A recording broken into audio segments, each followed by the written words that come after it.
5 আগস্টের পর থেকে তারেক রহমানের দেশে ফেরা নিয়ে জল্পনা কল্পনার শেষ নেই। দলের নেতাকর্মীরা মুখিয়ে আছেন কবে ফিরবেন তাদের একমাত্র নেতা। অবশেষে তারেক রহমানের দেশে ফেরা নিয়ে এসেছে সুসংবাদ। খুব দ্রুতই তিনি দেশে ফিরছেন। বিএনপি চেয়ারপারসন বেগম খালেদা জিয়া আগামী এপ্রিল মাসের মাঝামাঝি সময়ে দেশে ফিরবেন। তার কিছুদিন পর ফিরতে পারেন দলটির ভারপ্রাপ্ত চেয়ারম্যান তারেক রহমান। বুধবার এক ইফতার মাহফিল শেষে সাংবাদিকদের এই তথ্য জানান যুক্তরাজ্য বিএনপির সভাপতি এম এ মালেক। তিনি বলেন, বেগম খালেদা জিয়াকে অনুরোধ করেছিলাম ঈদ করে দেশে যেতে, তিনি আমাদের অনুরোধ রেখেছেন।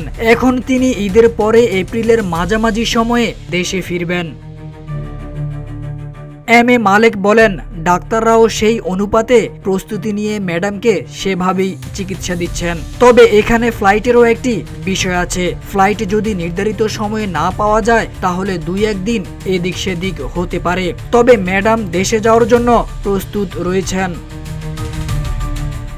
তারেক রহমানের দেশে ফেরার বিষয়ে তিনি বলেন, আমাদের লিডারের দেশে যাওয়ার সময় নিয়ে এখনো নিশ্চিত বলতে পারছি না। ম্যাডাম খালেদা জিয়া যাওয়ার কিছুদিন পর হয়তো তিনি দেশে ফিরবেন।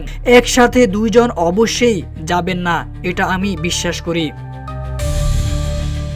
লন্ডনের স্থানীয় সময় সন্ধ্যায় বেগম খালেদা জিয়ার রোগ মুক্তি কামনায় নোয়াখালী জাতীয়তাবাদী ফোরাম ইউকে আয়োজিত এক ইফতার মাহফিল শেষে খালেদা জিয়া ও তারেক রহমানের দেশে ফেরা নিয়ে সাংবাদিকদের এই তথ্য জানান M A Malek. Tarique Aziz Khan, Rupali Bangladesh.